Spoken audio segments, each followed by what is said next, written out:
మార్చిగా మరి వేదికను అలంకరించిన పెద్దలందరికీ చేతులెత్తి నమస్కరిస్తున్నానండి.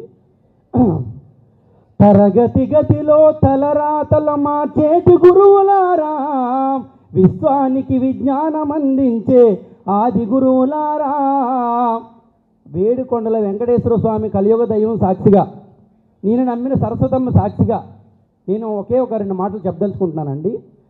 ఈ 2025 మెగా డిఎస్సి ద్వారా వచ్చినటువంటి ప్రతి జీవితం వెనకదల చాలా కన్నీటి సుడులు ఉన్నాయి.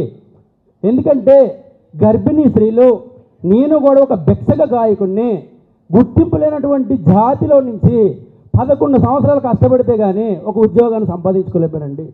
ఒక ఇంటర్ క్యాస్ట్ మ్యారేజ్ చేసుకున్నటువంటి ఈడబ్ల్యూఎస్ అమ్మాయిని చేసుకొని ఊరందరూ నన్ను ఊరవతలు నెట్టిస్తే ఏ విధంగా అయినా ఒక ఉద్యోగం సాధించబోతానని ఆహార్నెస్లో 11 గంటలు 18 గంటలు చదివి నాలాంటి వాడిని కూడా ఒక పేదవాడిని ఉద్యోగం సాధించానంటే అధికారులు ఎంత ట్రాన్స్పరెన్సీగా జరిగించకపోతే ఈ ఉద్యోగాలు మనం పొందలేము.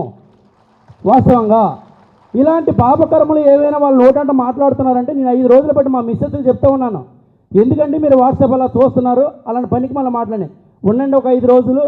వాళ్ళు ఏ మంత్రి కానీ ఎవరు కానీ ఏం మాట్లాడుతున్నారో అవాస్తవాన్ని ఖండించకపోతే ఈరోజు 16,347 యొక్క ఫ్యామిలీలో నిత్యం మనం బ్రతికినంత కాలం అవమానంగా భరించవలసి వస్తుంది అనే మాట కోసం నేను 10 రోజులు బట్టి ఆ వీడియోలు చూస్తూనే ఉన్నాను.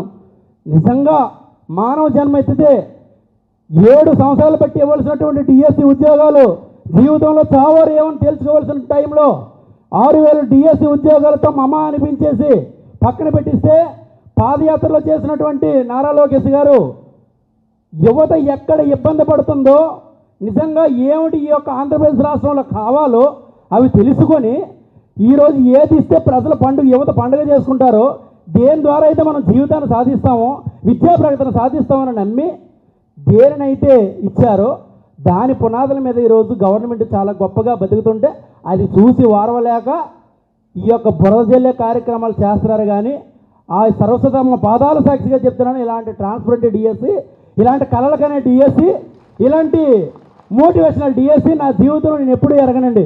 2-3 డిఎస్సి ఓడిపోయాను. సంచారమే ఎంత బాగున్నది, దానికి మించిన ఆనందం ఏం